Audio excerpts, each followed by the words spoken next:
আজকে 15টা রুটি করবি। 15টা রুটির বেশি যেমন একটাও না হয়। রোজ রোজ এত এত রুটি করছে আর নষ্ট করছে। হ্যাঁ মা, মাত্র 15টি।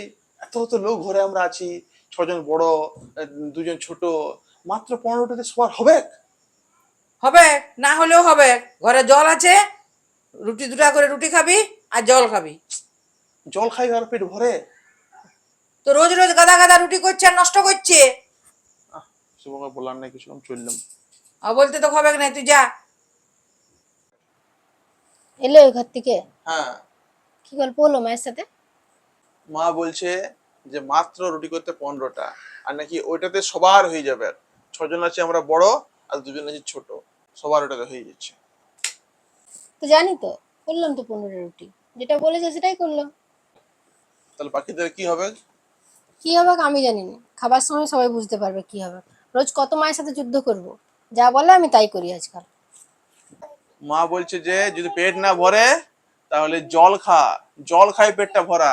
এত জল আছে কুয়াতে, এত জল আছে হাঁড়িতে, বুঝলে? তো আমার সঙ্গে ওই জন্য মায়ের সাথে একটু আর কি ঝামেলা হলো, আমি চলে এলাম এখানে। যে ঘরের হেড, সে যদি বলে রুটি কর 15টা, তাহলে তোমরা আর কি করবে? আমিও এরকমই করে দিয়েছি, কে খেতে পাবে পাবে কি না আমি জানি না, যা করতে বলেছে আমি করে দিয়েছি। তুমিও ছাড়ো, মাথা খারাপ করো না আর। আচ্ছা, আর আজকে সকালবেলাতে জল খাবার কি খেয়েছো তুমি? কি আর খাবো? কালকে রাতের একটা বাসি রুটি ছিল, আর একটু মুড়ি দিয়ে খেলাম। আর কি খাবো? কি দিয়ে খেয়েছো সেটা বলতে চাইছি। কিছুই সেরকম ছিল না, টমেটো পেঁয়াজ লঙ্কা দিয়ে খেলাম। বাহ, চমৎকার, খুব ভালো খেয়েছো।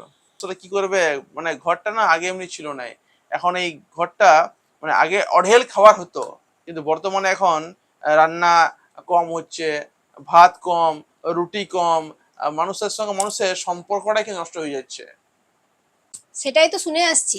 বিয়ের আগে নাকি তোমাদের সবকিছু খুব ভালোভাবে চলতো, সব এটা ওটা খেতে, যখন যেটা মন করতো সেটা হতো, বানানো হতো নতুন নতুন খাবার। এখন কি হয়েছে? আমাদের বিয়ে হয়েছে তার মানে কি, প্রবলেমটা কি হয়েছে বলো তো, আমি নিজেও বুঝতে পারছি না। আচ্ছা, তোমার অমনি কেন মনে হচ্ছে যে সবকিছু ঘরে কম কম হচ্ছে? দেখো, আগে তো জিনিসপত্রের দাম খুব কম ছিল, এখন বর্তমানে তো অনেক দাম বেড়ে গেছে, মূল্য বৃদ্ধি হচ্ছে।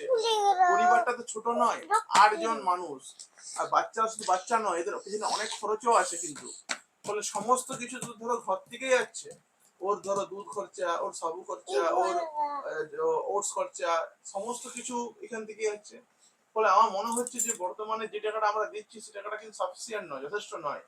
তার জন্য হয়তো কম কম করছে। আমাদেরকেও বুঝতে হবে যে টাকাটা আমরা দিচ্ছি সেটা একদমই কম, ফলে আমাদেরকে উচিত যে টাকাটা একটু বাড়ানো।